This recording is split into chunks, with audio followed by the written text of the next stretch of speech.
2026년 오늘은 2월 8일입니다. 오늘은 휴식이냐 불안이냐 이런 제목으로 함께 우리 가정 예배를 드리겠습니다. 잠시 기도하겠습니다. 하나님, 일주일간 생활하면서 정말 아주 많은 일들이 일어났습니다. 이제 토요일인데 우리가 이렇게 토요일날 휴식을 해야 될지 여전히 불안 가운데 염려하고 걱정하며 살아야 할지, 하지만 하나님께서 우리와 함께 계시니 우리가 하나님을 믿고 성령님의 위로하심으로 이 휴식기를 잘 이겨낼 수 있도록 하여 주옵소서. 예수님의 이름으로 기도합니다. 아멘. 토요일은 사람들이 쉬는 날로 알고 있어요. 물론 이제 우리 어렸을 때는 토요일도 학교에 가고 주 6일제로 일을 했었지만 요즘은 주 5일제죠. 그래서 토요일은 당연히 휴일로 생각을 하는데, 그런데 욥은 어땠을까요? 욥을 보니까 휴식이 없는 삶이었습니다. 정말 비참한 삶이었죠. 욥기 3장을 보니까 이렇게 되어 있네요. 자, 읽어봅시다. 1절부터 4절까지 읽어보겠습니다. 그 후에 욥이 입을 열어 자기의 생일을 저주하니라. 욥이 입을 열어 이르되 내가 난 날이 멸망하였더라면 산의 아이를 베었다 하던 그 밤도 그러하였더라면 그 날이 캄캄하였더라면 하나님이 위에서 돌아보지 않으셨더라면 빛도 그 날을 비추지 않았더라면. 여기서 생일을 저주했다. 생일을 저주했다는 말은 무슨 말이야? 그렇지. 생일을 저주한다는 말은 왜 태어났느냐 그 말이죠. 욥은 하나님이 위해서 돌아보지 않으셨더라면 이라고 하면서 하나님을 원망하는 듯한 말도 합니다. 하나님을 믿는데 내 삶이 왜 이렇게 비참해?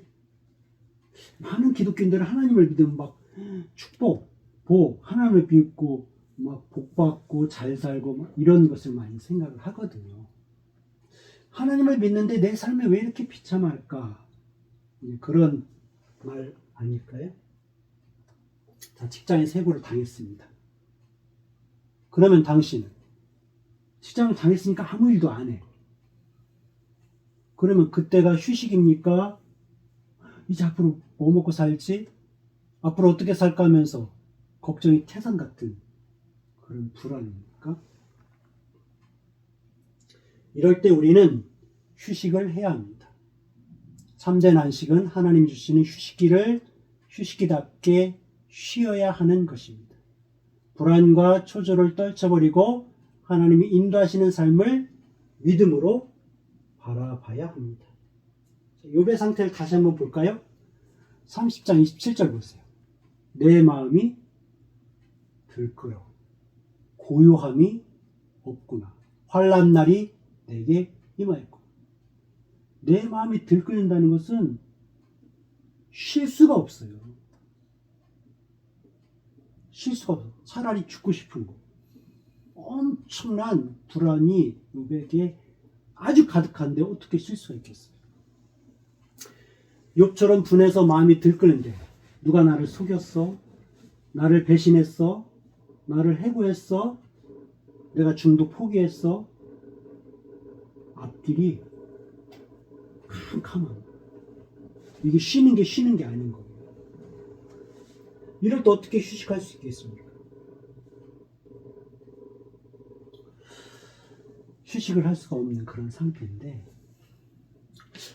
저는 여러 말씀들 중에서 이 말씀 저 말씀 고민을 하다가 너무 많이 이렇게 말씀을 보면 오히려 헷갈릴 것 같아가지고 요한계시록 8장 이 말씀이 생각났어요. 자, 요한계시록 8장 1절을 보세요. 1절만 읽어보세요. 일곱째 인을 떼실 때에 하늘이 반시간쯤 고요하더니. 반시간쯤 고요하다는 것은 아무것도 아무 소리도 안 들리는 거야. 지금 내가 일주일간 생활하면서 막 많은 일들이 일어나고 우리 가정에, 그리고 지금은 어떤 결정도 내릴 수 없는 상태, 결정을 내리지 않아도 되는 상태, 아주 고요한 시간인데 이 고요한 시간에 내가 지금 마음이 요처럼 들끓고 있는지, 아니면 그 다음을 위해서 정말 고요한 시간인지. 나는 성경이 내 일기장이라고 생각을 하거든요. 그러면 오늘 2026년 2월, 오늘이 며칠? 7일이죠. 토요일. 이 날이 성경에 과연 기록이 되어 있을까? 성경에도 막 고요한 시간들이 많이 있는데 나는 이 요한계시록 8장 1절의 이 고요한 시간이 바로 성경이 내 일기장이고 나의 이 삶이 바로 이 고요한 이 시기가 아닐까라고 생각을 해보면서 이 말씀을 나는 선택을 한 거예요. 선택을. 오늘 이 시간이 나는 요한계시록 8장 1절의 이 시간이다 라고 대입을 해보는 거예요. 적용을 해보는 거예요. 그러면 이게 나의 일기장이 되는 거예요. 그래서 저는 제목이 항상 성경은 내 일기장이다. 근데 이 고요한 시간에 두 가지 선택이 나타나는 거 보여요. 어떤 거냐면 3절을 보세요. 4절을 봅시다. 4절 읽어보세요. 향연이 성도의 기도와 함께 천사의 손으로부터 하나님 앞으로 올라가는지라. 성도의 기도. 나의 상태야. 내가 이 고요한 시간에 하나님 앞에 기도하고 이것을 잘 넘어가길 바라고, 그러면은 그 기도 하나님이 어떻게 하신다? 받으시는 거예요. 그러니까 위로 올라가는 거예요. 근데 여기 보면 5절 말씀이 있어요. 5절 말씀을 보세요. 천사가 향로를 가지고 제단에 불을 담아다가 땅에 쏟음에 우레와 음성과 번개와 지진이 나더라. 땅에 쏟으니까 이거는 밑으로 쏟아지는 거. 그 다음에 하나님 불로 올라가는 것은 말 그대로 위로 올라가는 거야. 그러니까 내가 이 고요한 시간에 어떠한 상태가 되면은 하나님 앞에 올라가고, 또 어떠한 상태가 되면 땅이 쏟아지는. 물론 나는 땅이 있기 때문에 그 상태에 내가 이제 당하는 입장이긴 하지만 저는 이렇게 적용을 해본다, 비유를 해본다, 성경 내 일기장으로 여기에 대입을 해본다라는 뜻이에요. 성경이 그렇다는 뜻은 아닙니다. 그래서 우리는 아주 짧은 5분 정도의 가정 예배를 드리기 때문에 길게 이야기하는 게 아니라, 나의 이 토요일은 성도의 기도로서의 삶을 보내야 되겠다, 이런 생각을 해보는 겁니다. 자, 밑에 결론을 내린 겁니다. 함께 읽읍시다. 향연과 성도의 기도와 함께 하나님 앞으로 올라갈 것이냐, 아니면 땅에 쏟아지는 제단불을 뒤집어 쓰고 처음부터 다시 시작할 것이냐를 결정하는 아주 중요한 시기입니다. 번제단이 첫 번째 있는 거거든요. 처음부터 다시 시작해라. 향연은 성수에서 지성소로 넘어가기 전에 마지막에 있는 거거든요. 그 다음으로 마지막으로 결승점 골인을 네가 할 거냐? 그럼 네가 못 깨달으면 처음부터 가서 다시 시작하라는 뜻이에요, 이게. 저는 여기서 엄청난 은혜를 받았어요. 이게 그런 뜻이 있었고. 분향단 넘어, 휘장 넘어, 지성소로 네가 넘어갈 거냐? 너가 못 깨달았으면 제단 뿌리니까 어떻게? 저기 성전 뜰. 처음부터 가서 너 다시 시작하라는 뜻이야, 이게. 아주 중요한 말씀이라는 것을 깨달았습니다. 그래서 결론을 맺을게요. 나에게 왜 이런 휴식기가 왔을까를 잘 생각하고, 욕처럼 막 불안이 들끓는데 왜 나에게 이런 시기가 왔는지를 깨닫지 못하면 처음부터 고통의 삶을 다시 시작할 수도 있는 거예요.